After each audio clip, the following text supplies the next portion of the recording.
com vocês? Espero que sim. Como eu tenho dito, essa é a minha oração por vocês. Mais uma vez, estamos reunidos à distância, mas sempre pertos uns dos outros através das nossas orações e do nosso desejo de que todos estejam bem. Bom, vocês viram que nós estamos aprendendo sobre Davi. Já tem vários domingos que eu e a Tia Aline temos contado a história. E domingo passado, vocês se lembram então que a Tia Aline contou que Davi foi ungido novamente. Ele foi ungido para ser rei, primeiramente em Judá. Ele ficou ali na cidade de Hebrom e ele reinou durante 7 anos e meio neste período. Vocês lembram também que o filho de Saul, Isbosete, tinha sobrevivido, né? Não tinha ido para a guerra, então ele estava vivo. Ele reinou por um tempo e depois da morte dele, todo Israel agora queria então fazer de Davi o rei. Então ele foi ungido novamente e agora ele estaria reinando sobre todo o território, sobre todo Israel. E a Bíblia fala que ele começou a reinar ali primeiramente em Judá quando ele tinha 30 anos. E nós vamos ver que Davi então reinou durante 40 anos. Mas as nossas histórias vão contar o que aconteceu neste período. Bom, depois que então ele foi ungido rei sobre todo o Israel, ele sai ali de Hebrom e ele vai em direção à cidade, ali para Jerusalém. Só que ali em Jerusalém tinha um povo que estava morando ali e a Bíblia nos fala que eles não queriam que Davi fosse para lá, eram os jebuseus. Então Davi, chegando ali em Jerusalém, eles lutam, eles vencem e então a cidade é tomada. E ali tinha uma fortificação muito grande, se chamava Fortificação de Sião. E ali então, quando ele toma esse território, toma esse espaço, ali acaba se tornando então a cidade de Davi, como nós vamos ver ao longo do período, ao longo do texto bíblico, falando da cidade de Davi, que é Sião. E quando ele está lá e ele reina, a Bíblia nos fala que Deus esteve sempre presente com ele. Ele foi ficando muito próximo do Senhor e o Senhor foi orientando as lutas que ele tinha, porque ele sempre buscava as orientações do Senhor. Diferente de Saul, que não queria mais saber, que ele achava que ele era o rei, ele era o cara importante e foi deixando as orientações do Senhor de lado, Davi sempre fazia questão de buscar a orientação do Senhor. Isso significa que Davi era perfeito? Não. Isso significa que Davi não errava? Não. Mas ele buscava fazer a vontade do Senhor. E isso tem que ser o nosso modelo também. Porque nós somos imperfeitos, nós somos humanos. Então, nós devemos estar sempre buscando a orientação do Senhor através da sua palavra, para que a nossa vida possa ser conduzida da forma que agrade ao Senhor. E vocês lembram, deixa eu tentar juntar as coisas aqui. A gente aprendeu uns tempos atrás, quando a gente estava ainda reunido na igreja. Vocês lembram do tabernáculo? Eu vou falar sobre ele, sobre uma peça muito importante que tinha lá. Quando Davi, então, vai reinar, está ali já em Israel, está ali em Sião, ele quer fazer com que o povo adore ao Senhor. Porque no tempo de Saul as pessoas começaram a deixar um pouco Deus de lado, porque o próprio Saul não se importava com isso, e agora o desejo do coração de Davi era que o povo todo se voltasse ao Senhor, voltasse à sua palavra e voltasse a adorá-lo.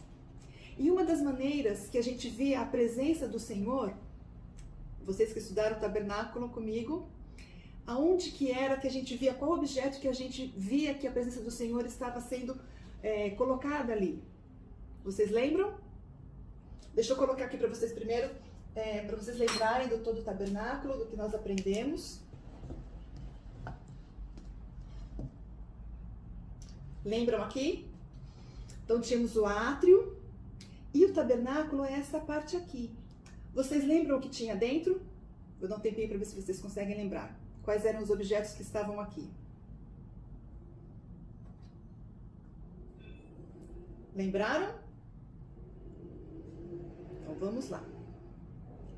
Na primeira parte, no lugar santo, o que tínhamos aqui? Ui! Acontece. O que tínhamos aqui? Candelabro, a mesa da propiciação, a mesa dos pães, o altar de incenso tínhamos o véu que separava do lugar santo dos santos. O que tinha aqui no lugar santo dos santos? Vocês lembram? Isso mesmo, nós tínhamos a arca da aliança. E vocês lembram que tinha 3 objetos lá dentro, vocês lembram?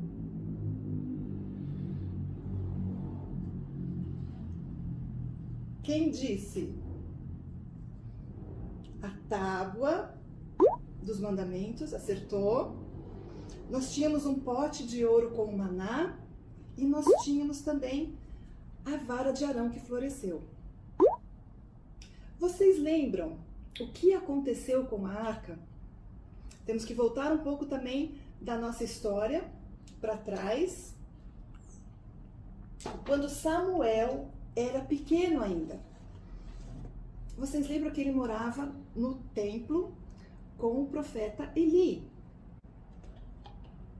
Vocês lembram que os filhos de Eli não queriam saber muito das coisas de Deus, não obedeciam ao Senhor? E teve uma época que houve uma luta com os filisteus. Vocês lembram que vira e mexe, os filisteus estão aqui nas nossas histórias. Era sempre um povo que vivia em guerra contra os israelitas. E numa dessas lutas, então, eles resolveram, por conta própria, Hofni e Finéias, pegarem a arca e levaram para a luta. Porque como ela é a presença de Deus, então nós vamos levar, nós vamos ganhar, sem consultar o Senhor, sem falar com Eli. Eles foram por conta própria e resolveram fazer isso. Vocês lembram o que aconteceu nessa batalha? Os 2 filhos de Eli morreram e a arca da aliança foi roubada. Os filisteus as levaram para o território deles. E foi nesse mesmo dia, então, que Eli morre. E depois, então, com o tempo, Samuel toma o seu lugar. E nós já vimos, então, toda a história de Samuel. E nós já vimos, alguns domingos atrás, que Samuel já estava velhinho e ele falece. E agora, sabe o que aconteceu? Agora, antes de chegar nessa história, sabe o que aconteceu com a arca?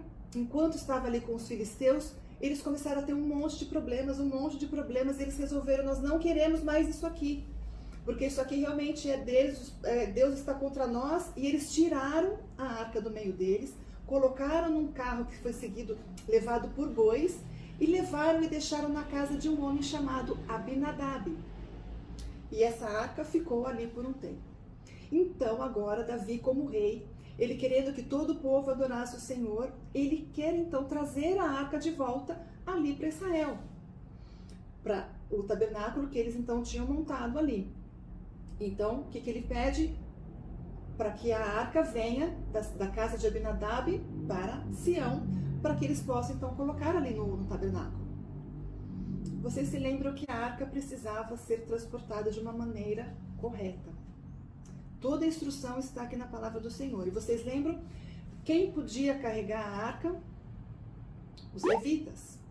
Vocês lembram que a arca não podia ser tocada? Deixa eu colocar aqui de uma forma que vocês consigam enxergar. Eles não podiam tocar na arca. Existiam as varas que eram colocadas nas argolas e os levitas então carregavam pela vara. Lembram disso? Nós conversamos bastante sobre isso, né? E a Davi, ele não tinha essa orientação, ele não foi buscar na palavra de Deus como isso deveria ser feito. Ele ficou sabendo que os filisteus levaram a arca até a casa de Abinadab num carro transportado por bois. Ele achou que deveria ser da mesma forma, e ele faz isso. Então, um carro novo, ele tira de lá, as pessoas então colocam a arca em cima desse carro de bois e vão trazendo então em direção a Jerusalém, em direção a Sião. Só que os caminhos são íngremes, tinha umas subidinhas, tinha umas descidinhas, e um homem chamado Uzá, que era um dos filhos de Abinadab, estava ao lado, acompanhando. Porque você imagina a alegria de todo o povo, a arca ia voltar então agora para os israelitas, então havia uma festa, todo o povo, um cortejo, todo mundo chegando, porque queriam ver a arca, e estavam todos empolgados. E enquanto a arca está sendo carregada, a junta de bois se desequilibra. E Uzá, achando que a arca poderia cair, o que ele faz? Ele coloca a mão na arca para que ela não caia. O que vocês acham que aconteceu com Uzá? Na mesma hora ele morreu. E vocês podem falar, puxa vida, tia Dalva, mas ele foi tentar cuidar para que a arca não caísse. A gente não sabe se ia cair ou não. Mas quem tem todo o desejo de cuidar da arca é o Senhor, não é? Ele teria dado um jeito. E Uzá sabia de todo o procedimento, porque a arca esteve na casa deles por alguns anos. Então, certamente, ele sabia que a arca não poderia ser tocada. E aí acontece essa tragédia, Uzá morre, ficam todos preocupados, Davi fica arrasado, e aí ele para com todo o cortejo, ele não permite que continuem, e a arca então é deixada numa casa de uma outra pessoa, chamada Obed-Edom. E a arca fica então na casa desse Obed, e enquanto isso, Davi, então, desta vez, ele vai consultar a palavra do Senhor, ele vai entender por que aconteceu aquilo e qual era a maneira correta de se carregar a arca. Depois de 3 meses, então, de tudo estudado, de tudo pronto, de novo é preparado um festejo, uma alegria, uma celebração. Agora todo o povo sabia como a arca deveria ser conduzida e ela então vai direcionada para lá. Então não é mais colocada em cima de um carro de bois. Os levitas, então, são levados até a casa de Obed-Edom e eles pegam, então, a arca da forma correta, seguram nas varas que sustentavam a arca, colocam nos seus ombros e vão, então, levando até Sião, até Jerusalém. A gente sabe que existem maneiras certas e maneiras erradas de qualquer situação. Um exemplo para a gente associar com este exemplo de hoje, aconteceu um tempo atrás, saiu numa notícia, numa reportagem, um menino, ele estava brincando com a pipa e bate no fio de alta tensão e ele começa a ser eletrocutado. Um homem que viu aquilo na hora correndo, ele quer ajudar, ele não sabe como fazer e o fio está ao lado do menino e ele tenta puxar o fio para soltar do menino. E esse homem também, assim como Uzá, esse homem morre. Porque daí ele recebe toda a descarga, porque ele quis colocar a mão no fio para tentar salvar o menino. Foi uma maneira errada. E ao mesmo tempo estava passando ali um menino que tinha feito o curso dos escoteiros e ele sabia como fazer. E ele viu ao lado então uma vara de madeira e ele então pega esta vara, empurra o fio de alta tensão e consegue puxar então o menino. E o menino é salvo e com ele não acontece nada. Então existem maneiras certas e maneiras erradas de se trabalhar com uma situação. A maneira que Uzá fez, por mais boa intenção que ele tinha, assim como aquele homem que quis socorrer o menino, ele fez a maneira errada. Existia a maneira correta, que eram os levitas então levando a arca sustentada pelas varas. E quando então, agora a arca chegando no cortejo, os levitas levando toda aquela festa, então abriram-se as portas da cidade para que então o cortejo pudesse entrar, para que a arca pudesse entrar e todos puderam festejar e louvar ao Senhor e foi um tempo de alegria e Davi muito contente, porque agora sim ele tinha entendido, ele tinha procurado saber a vontade do Senhor, o que era certo ser feito. Que possamos então pensar na nossa vida. Às vezes a gente quer fazer algumas coisas achando que, puxa, do meu jeito vai dar certo. E às vezes o nosso jeito não é o jeito certo. Por isso nós precisamos estudar a palavra, nós precisamos ler a palavra do Senhor, para saber qual é a atitude que nós devemos ter em várias situações nossas do dia a dia. E vocês imaginem então a alegria do povo, e eles festejaram, e eles ficaram muito contentes. E tem um versículo no Salmo 104. Deixa eu colocar para poder enxergar. Entrai por suas portas com ações de graça, e nos seus átrios com hinos de louvor. Rendei-lhe graças e bendizei-lhe o nome. De quem nós estamos bendizendo o nome? O nome do Senhor. Então, entrai por suas portas com ações de graça, e nos seus átrios com hinos de louvor. Rendei-lhe graças e bendizei-lhe o nome. Que nós possamos estar louvando o nosso Deus e atentos à sua palavra. Amém? Vamos orar? Obrigada, Senhor Jesus, pela sua palavra. Obrigado, Pai, porque nós temos a liberdade de estudá-la, de lê-la, de compreendê-la, de fazer perguntas, porque sabemos, ó Pai, que a tua orientação está na palavra. Que possamos, ó Pai, a cada dia ler e ouvir a tua palavra e orarmos, conversarmos com o Senhor, colocarmos os nossos problemas, as nossas dificuldades ao Senhor e também nos alegrarmos, ó Pai, pelas bênçãos que temos recebido das Suas mãos. Que esse possa ser um tempo agradável, ó Pai, nesse domingo, que possamos estar junto com nossa família, mas buscando sempre fazer a Tua vontade e sendo orientados pela Tua palavra. É o que nós te pedimos, em nome do Senhor Jesus. Amém. Até o próximo domingo, crianças!